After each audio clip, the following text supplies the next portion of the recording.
Welcome back, everyone. Today we have with us Scott and Jonathan. Thank you guys for being here with us. Thank you for having us. Pleasure. Thank you. Before we get started, we just would like to thank our men and women in our service. Thank you for everything you've done. Without you guys, we would not have our freedom and what we have today. So, Thank you for your support. today we have two incredible servicemen with us, and we feel very fortunate to be meeting you both. Absolutely. I think the honor is ours. Yeah, I look forward to speaking to you guys. Thank you. Where are you guys calling from? We are in Meadview, Arizona, a kind of remote area next to the Grand Canyon. Beautiful landscapes, hot weather. Yeah, Arizona. Definitely hot weather. Yeah. We visited Arizona. What, it was 3 years ago? 3 years ago we went to Arizona, Phoenix. Yeah, you guys have a different hot weather than Florida. It is like opening an oven. Yeah. Are you guys in Florida? Yeah. Oh, so you guys have the humidity though. Yeah, we have the humidity, but yeah, your heat is way different. So, Jonathan, since we started with you, how old are you, if you don't mind? I'm 42. Yeah. Okay.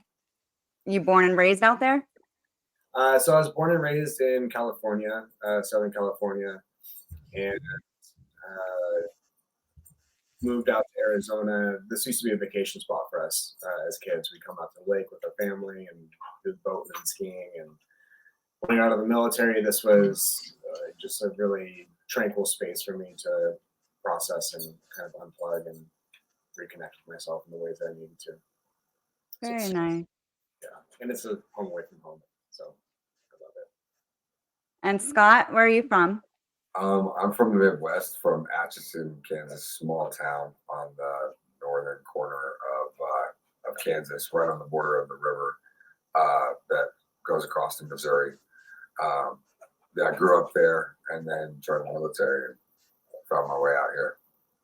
All right. How old are you? I am 40, just turned 40. Happy late birthday. Oh, man. Well, I mean, we're meeting you guys both for the very first time, and we only know bits and pieces. And again, thank you both so much for your service. For everybody who is watching, Jonathan, you actually saved Scott's life. It would seem so. Yeah. That's what I'm told. For me in that experience, I had a lot of PTSD and guilt and shame. I was the truck commander, and I just had these stories that I should have been able to see the wire. I should have been able to pull Scott out of the fire sooner and do more to help him. So when he or his mom or others said, "You saved Scott's life," for me, the only story in my head was I didn't. I didn't do enough, and after many years and lots of therapy, that story has not been able to really flourish. And I can really see and appreciate the efforts that I made and what I could do and what resources I had available, and he's still here. So something worked. That matters most. Yeah. So, how old were you guys when this happened? I was 22. And I was 24. Yeah. Okay. Thought we were grown-ass men. Yeah. And if you don't mind, Scott, you want to go into what you guys were doing? We were out on just a combat patrol. We had been out for, I want to say, 5 or 6 hours at the time. Had been running around. We had a mishap with a Humvee. One of the guys put a Humvee into a ditch, so we had to stop and change the tire on that. And then we moved on, and had just got done doing hand swabs on somebody, and we were trying to find our way back to our main supply route to get back to base, and we ended up down a blacklisted road, which is pretty much you're guaranteed to get hit. And I just remember hearing a pop, and the next thing, the realization that I was on fire. And yeah, I remember trying to stop, drop, and roll, and then everything's kind of spotty at that point. Are you allowed to say like where you guys were stationed? Yeah, we were in Iskandaria, Iraq, which is Fob Kalsum is where we were stationed at the time. Wow. So during the explosion, were you the only one hurt? I wasn't the only one, but I was the worst. You know, and which is, you know, if that meant my friends making it out and better condition, then I'm okay with that. That's honorable of you to say that. So So everybody, here, everyone did make it out. yeah, everyone made it out alive. What Worst injuries were to our squad leader, who I believe he had somewhere between 15 and 30% burns up his back and right side. Okay. And what percentage are you? 66%, third Wow. to 6th degree. So it goes all the way to like the bone here in my arm. I've got some spots on my legs that are like that as well. Wow. So tell us about the medical care there. I mean, what was that like? Yeah. The medical, That's a good question. yeah, the medical care at BAMC at that time, I mean, it was state of the art for burns. They were doing, you know, as much as they could. I know that they were doing like putting cadaver skin on. They were using chopped pig bladder to help like cover wounds until they were able to do skin grafts. The care was phenomenal for what they were doing. It was grueling, but it was like they were top notch. When I got in there, they told my family I had less than a 5% chance to survive. And yeah, here I am, grace of God, plus a lot of hard work. And that guy over there. So And it's crazy. The story we can retell ourselves can differ from person to person based on the experience, which are, you know, not feeling like you did enough and me feeling like you did everything you could. That was like a disconnect for a while that you couldn't see and that I saw. And so we went on a talk show, was it like 5-10 years ago, at least. Yeah, and we had that kind of that conversation then, and that was interesting to have live. Yeah, something you guys didn't really talk much about, and then you go right on a talk show. Yeah. So Jonathan, did you end up staying deployed after that? I did, yeah. So for me, my injuries were I had, you know, traumatic brain injury. I got knocked out, laceration on my head and some burns on my neck and my wrists. So I spent about a month in the hospital in country, and then was able to link back with my unit. And then I ended up getting blown up another 3 or 4 times and came back a very different person than what we left as little kids. Jesus. Wow. So was more mental and a lot of psychological battles, and then just the invisible wounds of TBI and not really being able to identify and separate what's TBI, what's PTSD, and in the end, you treat them differently or the same. And so a lot of growth and development in that field, and just time. You know, time is a powerful healer in itself. Was your TBI during this when Scott got hurt, or? Yeah. So I was in the front seat and Scott was in the back, and he was sitting on top of the fuel tank. So he really took the brunt of that explosion. But we don't wear seatbelts in those things. So when that explosion happened, it was a massive bomb, and I mean, all of our Humvee doors are really thick, and they've got a latch that is a combat latch, so no one can open it from the inside. And that explosion swelled the whole truck so much that those doors all popped open and flew open. My head flew up into the ceiling, and just I was out. So when I woke up, all I heard was screaming, and that screaming was coming from me. I looked around the Humvee, I couldn't see anything. It was just fire, you know, trying to breathe in just getting your lungs torched. So when I got out and turned around, all I could see were flames, and then I saw movement in the back seat. I'm like, oh shit, Scott's still in there. And from there it was just stop, drop, and roll. That's all you can do for him. And try to smother him and put some dirt. And then at a certain point, I crawled away. He was just melting, and everything that I was doing, it just wasn't working. I couldn't do anything. The other 3 guys in the truck were separated from us. It was a really narrow canal road that we were on, and so the gunner got thrown out of the truck. He went right out the roof and then landed on his feet and ran right off the hood of the truck and on the other side of the fire. Jesus. Oh, Ricky B. Yeah, Ricky Burgos. That's like in a movie right there. For sure. Yeah. The driver, he wasn't knocked out, and he got out and went to the front of the truck. And then our squad leader, he went up to the front of the truck as well. And so it was just Scott and I on the back side of the truck, and the flames were just so big and consuming that you couldn't see anybody on the other side. So it was literally just me and Scott. And at that time, when IEDs were going off, they would have a mandatory wait time. So we were the lead vehicle, but we had 4 other trucks behind us, but they're not allowed to get out and come help us for at least a minute because of secondary IEDs. Yeah. So they want to make sure their recovery teams are going to get blown up. And so for that minute, it felt like an eternity of just watching my brother melting away, and there's nothing I can do. And so I was like, I just can't watch this. And I tried to go run back to the other truck and get something, and I just collapsed. And I remember just being kind of catatonic, laying on the ground, and blood coming down my face, and cerebral spinal fluid coming out of my ears, and just really shooken up. And then I saw Boots running by, and that was my medic.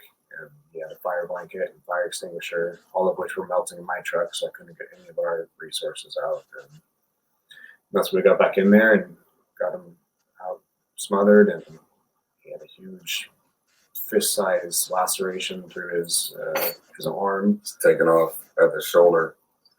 So we were just packing gauze into his arm, and then we pulled him back behind another truck, and then we had our rocket launchers and grenades start exploding, and then our own machines or guns were firing at us because the bullets got so hot off. Yeah, it was a hell of an experience. And in the meantime, Scotty's coming to, and the first question is, how's my junk? And then they look at me like, what? That was him too. It's not there. Let me go. Yeah. Like, it is. With the blanket in the hospital, it's like, okay, it's there. We're good. Put that blanket back down. Or I keep going. It's funny. Yeah. I had another guy that got hit, and he had like a thermite grenade that exploded in his crotchal region, and that was his first question: "Is this okay?" I said, it's okay.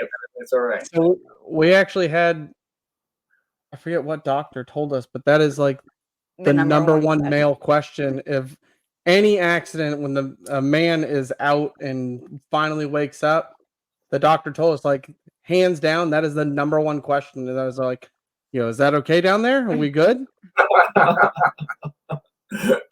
Yeah. That's awesome. Yeah, man. Yeah. So then, helicopters flew in, and I remember getting Scotty loaded up, and then I got him in the back of the helicopter, and they were working on him in the front. And that's when they kind of sat in, like, of what just happened, right? It broke down, falling way to the hospital. And that was the last time I saw him for a long time. He went one way, and I went the other, and just kind of got updates and reports as they were coming through, which weren't very promising at first, and getting better and better. And they took my foot on Christmas. So I flatlined twice during the process of getting me from Baghdad to the U.S.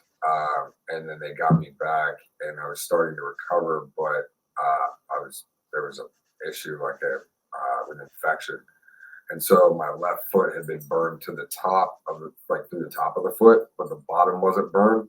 So the blood was traveling through the infected area and then back up into my body. And so they told my family on Christmas Eve, they're like, we're going to take his foot. If this doesn't work, then, he's not going to make it. They took my foot, and I immediately started recovering quicker, and was in the step down unit within a couple of weeks. That's incredible. Yeah. Yeah, it was a humbling experience. To say that, I was kind of arrogant before, so it was a humbling experience for sure. The PT, the recovery is a lot more grueling than I think the actual experience itself as well. The stretching of the burn scar, and my last skin graft, they over medicated me on pain medication, and so they had me on what's called a back net. I don't know if you ever had to do a back net. So my donor sites are from my chest and my back. That's the only spots that they took donors from. Everywhere else is pretty much burn scar. So they would have to, after they did the last skin graft, which was the 4th round of taking layers of skin off, they stapled zero form everywhere and then laid me on it's like a net, it's triangle shape, a surgeon net, and they laid me on that. And then because my donor sites wouldn't dry, they put a fan on the wet donor sites. And then they over medicated me on pain medication. So they had to give me Narcan. So I had to lay there for 8 hours feeling everything. Oh, Yeah, and my- donor sites. So Yeah.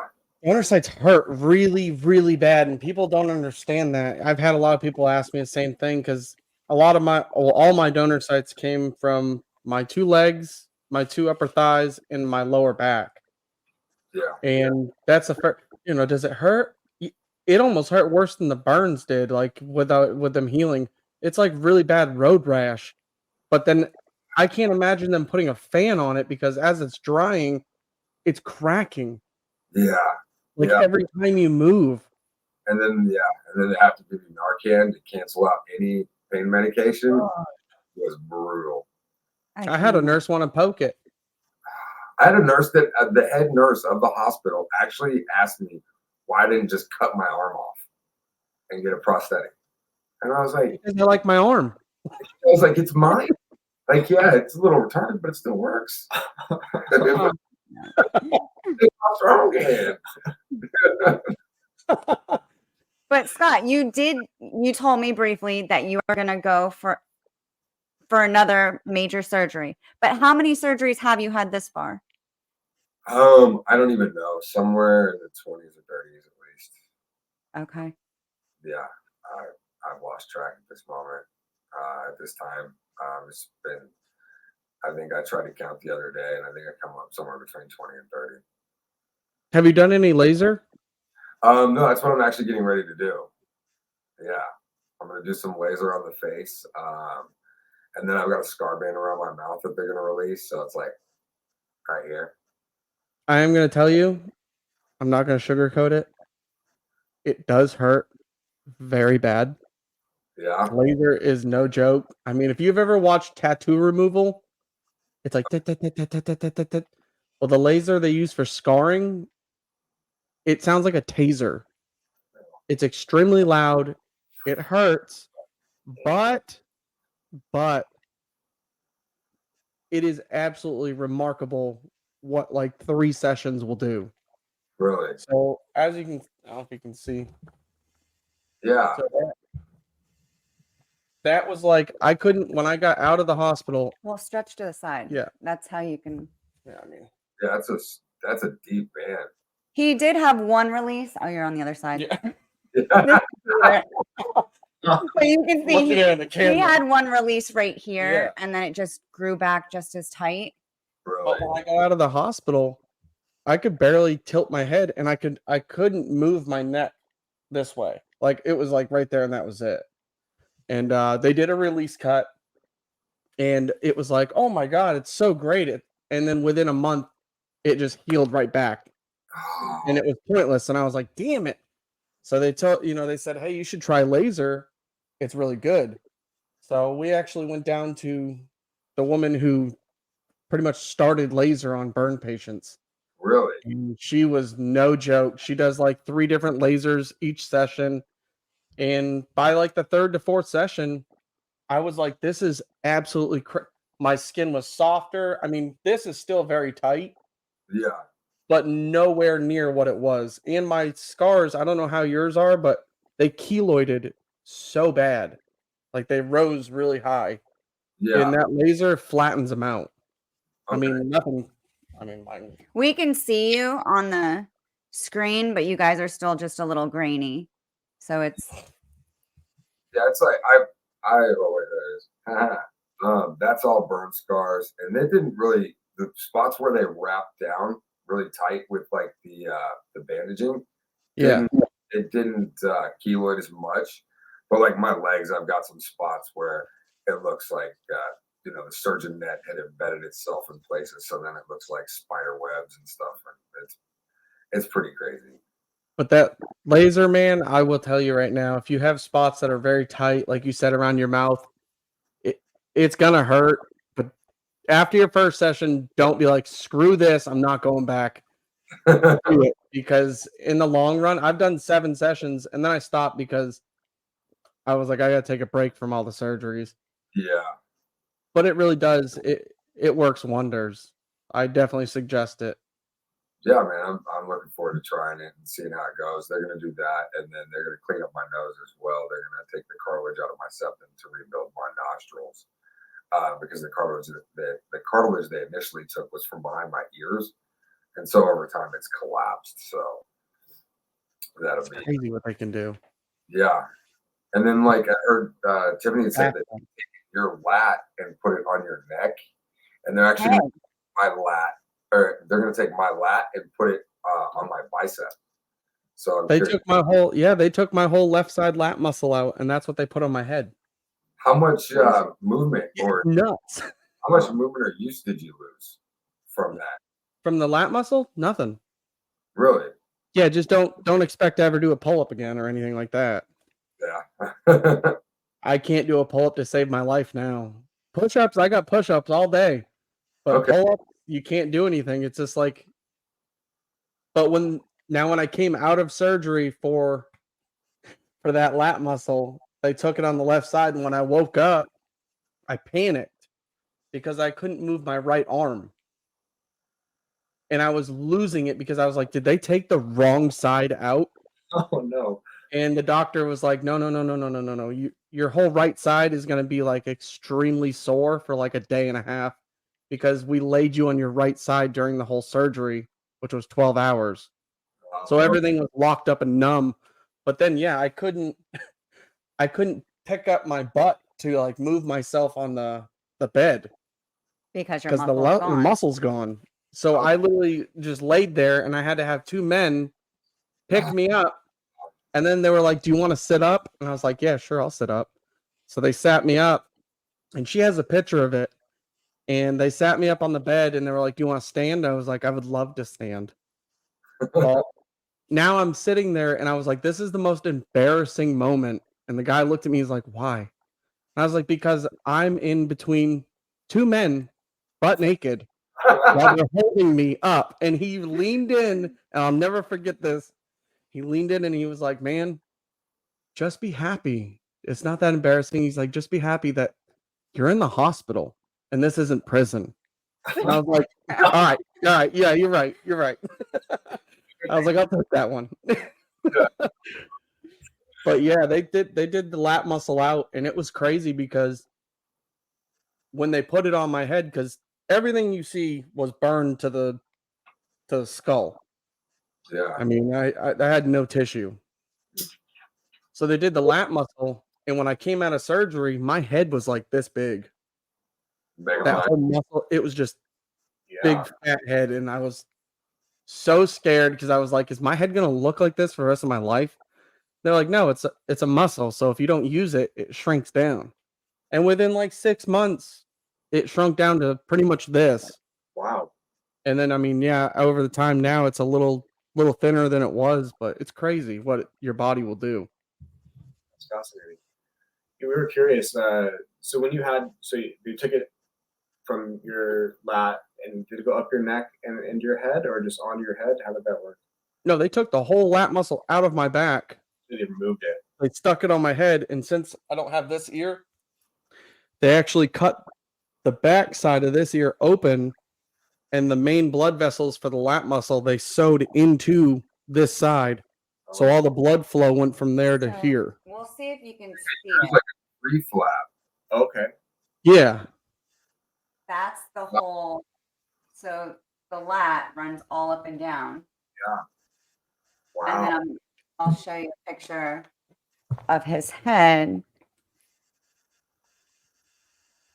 But here's an example. You guys have seen a lot. Yes. His skull was completely exposed.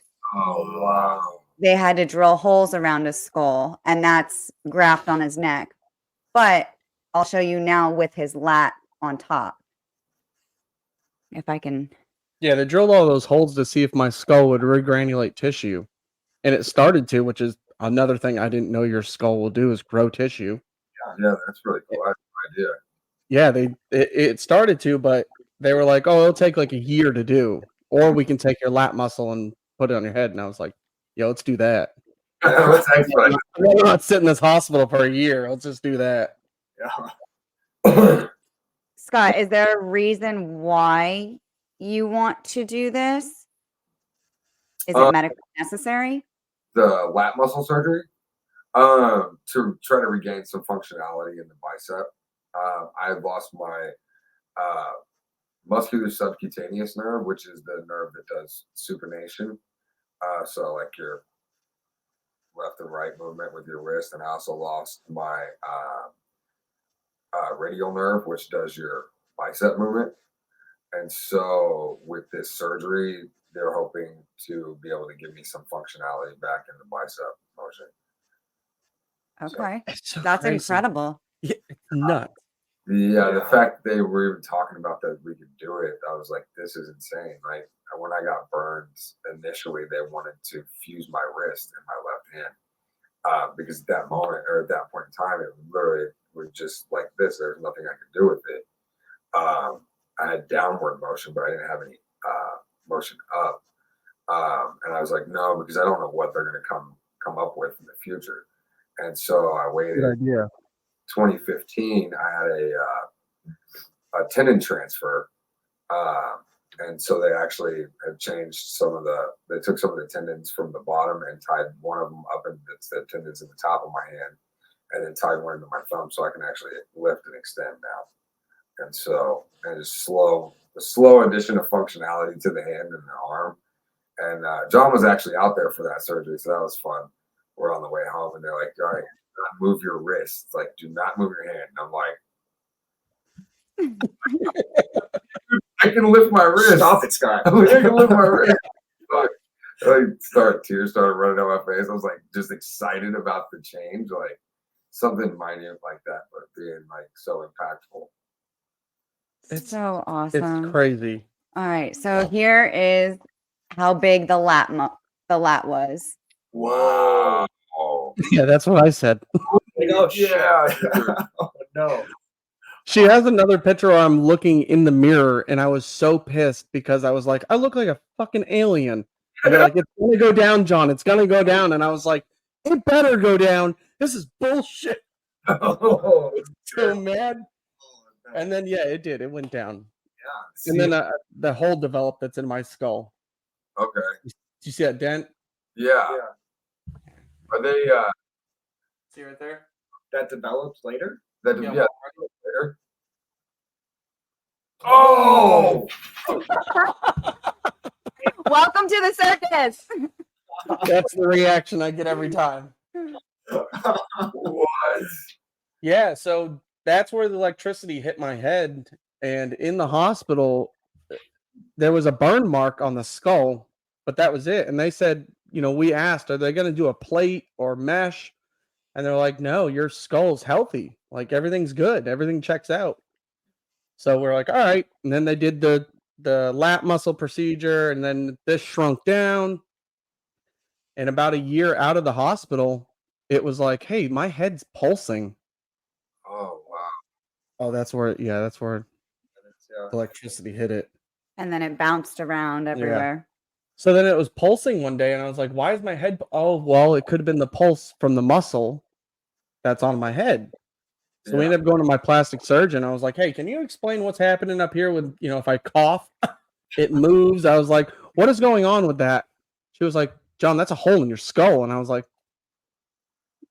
right to my brain? She was like, yeah, if you push your finger through that, you'd hit your brain. And I was like, oh my God. Here, look, I have that one too. Yeah. That's good. She gone. Wow. Are they going to go back and plate it, or are they just? So ironically, that's Came out why to you guys. What's So in Arizona, Yeah. Okay. that's when we went to Phoenix. Oh, okay. And we went to Phoenix Burn Center, and they have like, what is he, like the second best in the country for a head surgeon or something like that. Incredible. Wow. And he was like, yeah, we can fix that. And I was like, okay, so what's the procedure? Like, what do we got to do? And he pretty much explained that everything you have on your head now has to come off. And I was like, okay. And he's like, well, that right there, we don't know what that's grown to underneath the tissue. So it's kind of risky with that. Yeah. But then they would cut my back open, put balloons in my back, and blow my back up to stretch the skin, cut the skin off my back, and then they put that on my head and then put a prosthetic in. And I was like, okay, we've gone through all these surgeries. I can do this. And then what kicked it to the side for me was he said, just know that with the skin we take off your back, there's a lot of fat cells in there. And once we put it on your head and stuff, if you go and you have like an eating binge, your head will gain weight. And I was like, nope. No, I like food way too much to be walking around in my head gaining weight. How do you lose that kind of weight? I was like, no. Nope. Right now I got a piece that goes in my hats and that protects my head every day. So You wear a hat every works day? for me. Yeah. How long ago Yeah. was your injury? 2019. Okay. yeah, it'll be 5 years next month. Yeah. How many surgeries have you gone through so far? Just over 30. Wow. Jeez. All fun. Yeah. So this was how many years ago, Scott? Almost 20. And you guys have remained friends this entire time. How often do you see each other? It's hit or miss. Sometimes it can be, a year or two. Sometimes it's twice in a year. It's just kind of dependent on movement on either side, usually me. Scotty left here, but how many years ago was that? 3 years ago. Scotty left Yeah. 3 years ago. He's like, I'm just gonna go drop off my friend and pick up some stuff, and I'll be back in like 3 weeks. That was 3 3 years years ago. ago. Yeah. Got sidetracked and lost. Yeah, my son's back home, and he had 2 years of high school left, and so I was like, man, I should probably stay here for that, and I didn't want to leave them, and so then I stayed, and now I've got him living with me, and I think I've got him ready to move out here now. So Nice. How many kids do you have? I have 3, 2 of them adopted, and then 1 biological. Nice. How did your kids take it when you were hurt? The only one that I had at the time was my biological son, and he was too young to even recognize what had happened. He was a year and a half when I got injured. Yep. Same. No other way. He was breaking the legs off of GI Joes in kindergarten, so just so they matched Dad. So there was me no other way. Jonathan, do you have any kids? I do not. No, I've been single, long-term relationships, but I'm just doing me right now. Eligible bachelor ladies. Scott, are you in a relationship? Yes, I'm actually seeing somebody right now. Yeah, that's good. Very nice. Enjoying it. So awesome. Yeah, it's been fun. So We've been buddies since basic training, so that was 2004, and it's been quite the journey of watching one another just go through different phases and processes and ups and downs, and Yeah, processing things together. processing lots of stuff together. Well, yeah, you guys have a friendship that most people will never get in their life, and that's crazy. You know, that's so rewarding. I mean, on the circumstances that Yeah, no, not the best, but from what you guys have been through together, I mean, and still sitting here right now, friends and still in contact with each other, that's truly amazing. Yeah. I mean, no one will ever. There's multiple people will never have that kind of relationship with somebody. yeah, very, very Especially from basic, how you guys Yeah. went together. Like, everywhere. Oh, yeah, met in basic, and then just from there was attached as far as just friend group and stuck together and got in trouble together and got out together. Scotty wasn't old enough to drink yet, so I was able to support him. I love it. Yeah. So I have to kind of ask, and I feel bad asking, but we're real, we're raw. You know, you guys have seen and been through some absolutely horrific things.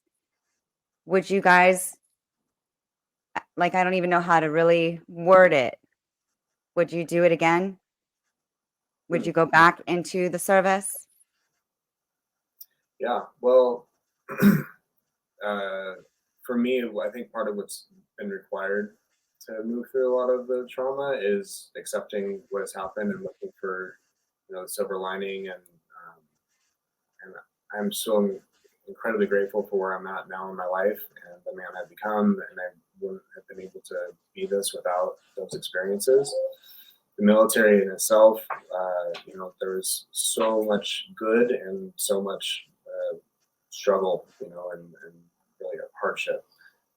And I wouldn't trade it for anything, and having the honor of, whether our reasons for being overseas were just or not is kind of irrelevant, but to be able to support, your brother to your left and your right, and to have that camaraderie and that brotherhood and some of those experiences I wouldn't be able to get anywhere else. So, of course, I have, sadness over some of the stuff that happened. The day that Scotty and I got hit is one that will always be a sad time for me, and that memory and that experience. And there's just a lot of gratitude to see where he's at, the life he's lived, our friendship, our bond. Yeah, so I wouldn't change a thing, to be honest. You're gonna make me cry.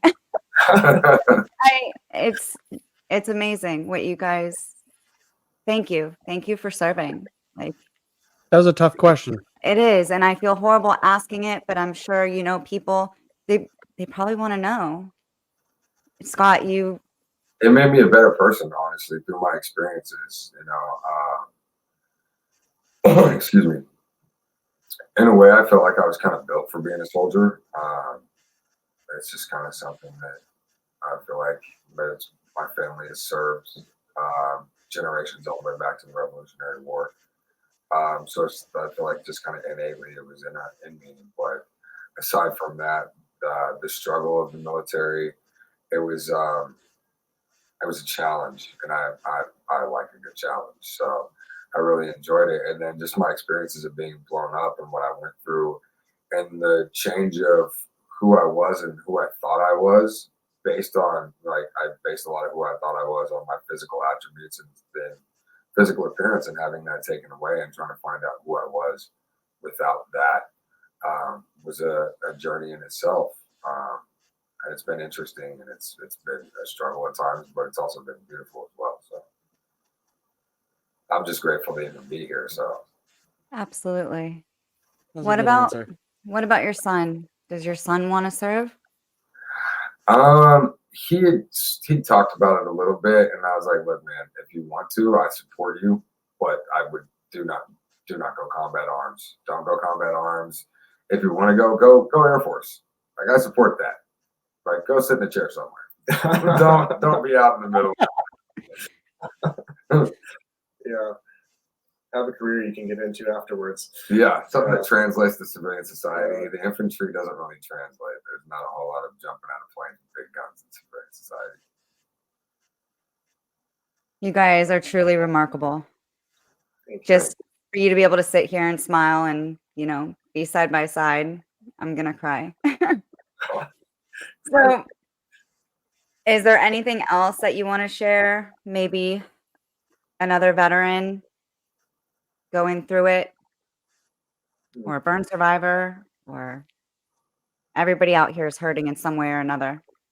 Yeah, I said just know that you can make it through anything. Just keep your head up. I know it gets dark at times, but trying to stay positive is really key. And with good support, you can push through anything. Yeah, and to reach out. So many of us get going through these dark times and dark chapters and think that we're all alone in it and no one will understand, or that there's some answer to be found. And sometimes it's just nice to have somebody to listen to you and to know that you're not alone and that you're supported. And it gets better. And no matter what, whenever the darkness comes, it feels like, oh, this is just how it's always going to be, and there's no light on the other side of this. But that's just not true. And I think to just remember that these hard times pass, nothing stays the same. And if there's a positive outlook in the sense of when I get to the other side of this, I'll be able to reflect back and see what I've learned and where I've grown and what kind of old identities I've shed and what I'm growing into. And there'll probably another one that'll come along and another struggle, but I'll get through that one as well. And just building resilience over time, and can really, I think, foster a really supportive mindset for whatever healing journey that we're on and going through. Absolutely. So awesome. So, what are you guys doing today in your life? Are you working? Do you do anything like that? Yeah. What's your hobbies? Hobbies. So I'm.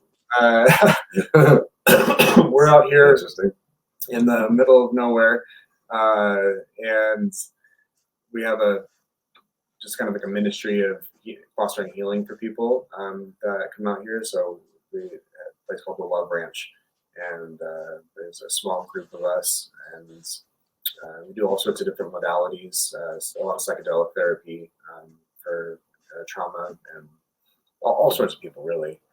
And that's really rewarding. I love it. Get to share a lot about our journeys, learn from other people and their journeys, and I feel super blessed for that experience. And then hosting friends, and I have a boat that we go out on the lake. We're about 10 minutes from Lake Mead at the farthest northern ramp. So like no one is really out here. You have this huge expanse to yourself. But my boat is in the shop. It's been in the shop all summer. So that's been rough. That hobby's been put on hold for right now. Yeah. And then dogs. You got dogs around here, which you can play. So, yeah, that's me. Yeah, I hang out with my kids. I retired after I got out of the military at 25. And I did some public speaking for a while. And then now I just hang out with my kids, play video games, play with my dogs. I like to cook a lot, so I do a lot of cooking. Yeah. I love cooking. Yeah, dude, I love cooking. He's a great cook. Yeah. Yeah, I'm That's all excited. Scotty's coming to town, cooking some food. What's your favorite kind of food then? If you're a cook, you like food. Then you gotta love to eat food. Being from the Midwest, barbecue is a huge thing, man. I love barbecue, and I'm not old-fashioned like charcoal smoking, like on the grill barbecue. And then I've been getting into some more refined things that I've been doing. Like I did a truffle duck not too long ago. Oh damn! And I did Cornish game hens a l'orange with risotto, mushroom risotto. So that was really good. So I like to dabble and kind of like see where my skills are at and see if I can, do something off the wall. I bought some stuff recently that is for gastronomics, so we'll see how that goes. I try not to mess myself up. Hopefully I don't freeze or burn my hand or lose. I don't have any more body parts to lose right now, so. Oh my goodness. Did you know how to cook before you went into the service? I cooked a little bit, but I didn't have much experience. I mean, I was only, a 22-year-old kid when I got blown up, and by the time I joined the military, we were eating Hot Pockets and drinking beer for, our diet. There wasn't much culinary experience in that. What's up, bro? Top, oh yeah, top ramen. You just eat top ramen. He wouldn't even cook it. He would just eat it out of the package and put the seasoning on it. And I'm like, jeez, dude. Like, at least boil it. Oh my goodness. Yeah. Yeah, so I've just started getting into it really like in the last probably 10 years since I had gotten married and through that marriage and divorce, I really developed a love to cook. So That's awesome. Yeah, I love cooking. John woke up with the ability to paint from his coma. I mean, like, he couldn't paint before that. No, I woke up with the ability to do leather work. Leather work and paint. Yes. I seen on YouTube one day like some guy making a gun holster for his pistol, and I was like, I think I could do that. I was like, that didn't look that hard. yeah. Sure enough, I went online and I was like, any leather shops around us? Like 15 minutes away, I was like on it. Straight there. Bought full roll of raw leather, the dyes, all the tools you're gonna need. I got stuff off Amazon and started playing around. I was able to make holsters, purses, belts. Dude, that's awesome. Yeah, it was fun. And then I kind of just, I was doing it in my shop, which is not AC'd. And then the summer hit, and I was like, all right, we're done with that for a while. And then I just didn't get back into it. How do you handle heat? It sucks terribly.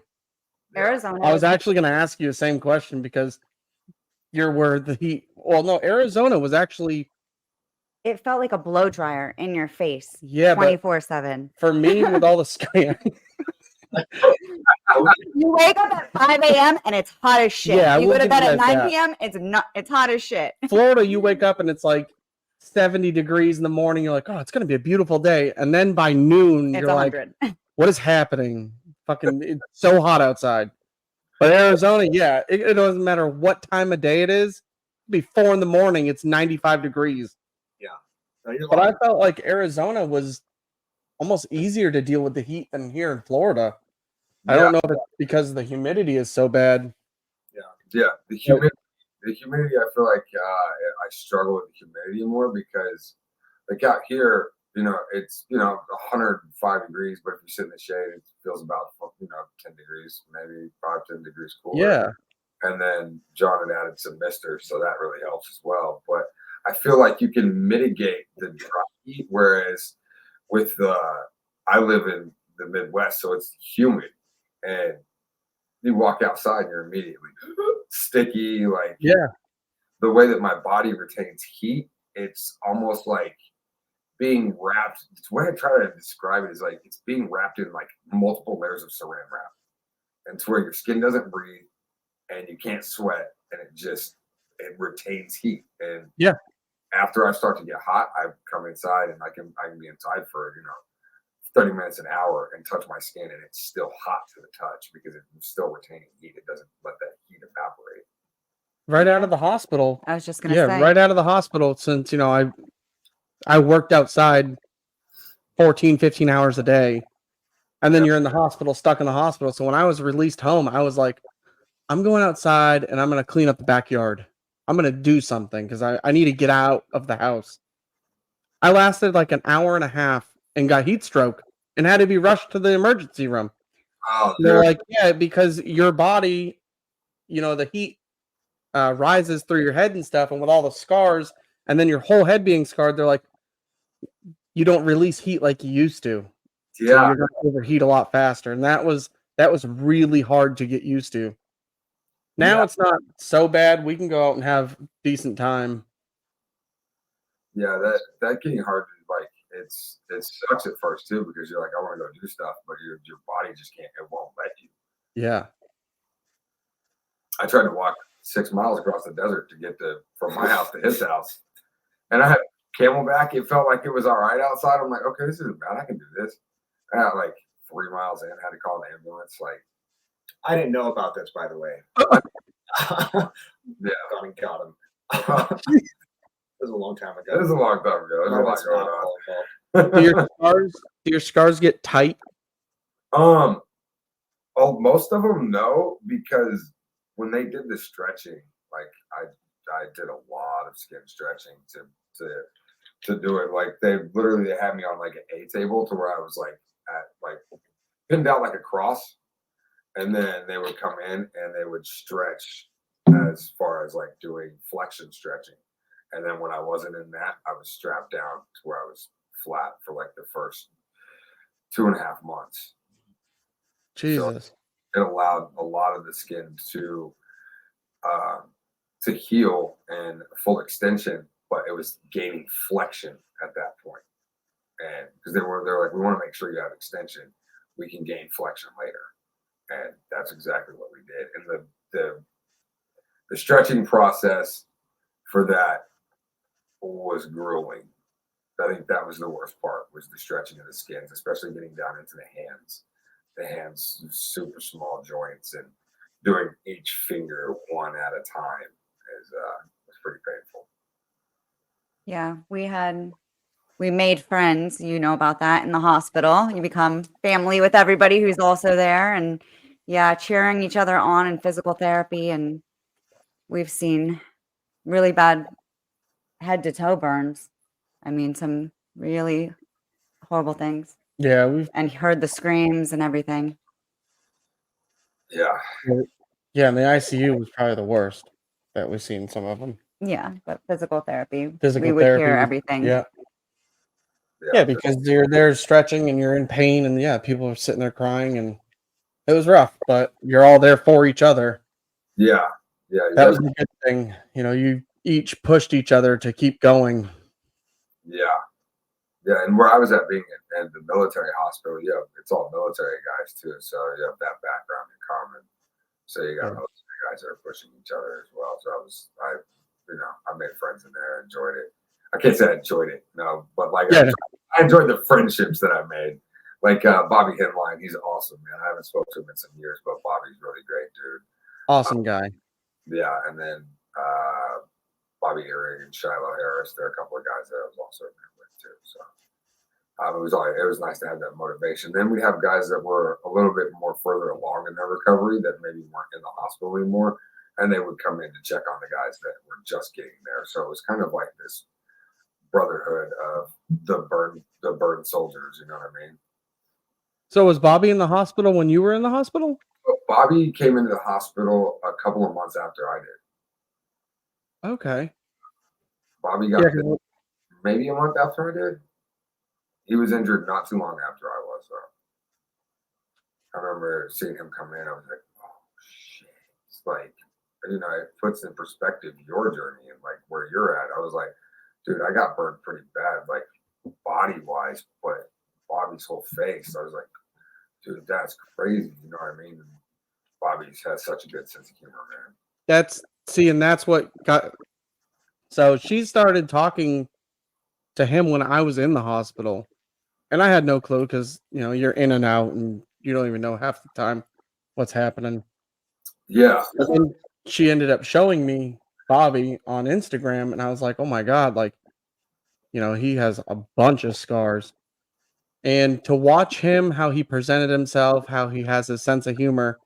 I've always had a sense of humor, and that made me be able to really bring my sense of humor back out and joke with, missing an ear and, play games on the doctors and the nurses and stuff. Because if Bobby can joke about himself, how, he looks and what he's been through, then anybody can. You can enjoy life again, and he is the example. I mean, he's doing stand-up comedy. Yeah. He's awesome, man. Fantastic. But yeah, for anybody who is watching, I mean, you two are just so incredible, and it has been such an honor to have you both here with us.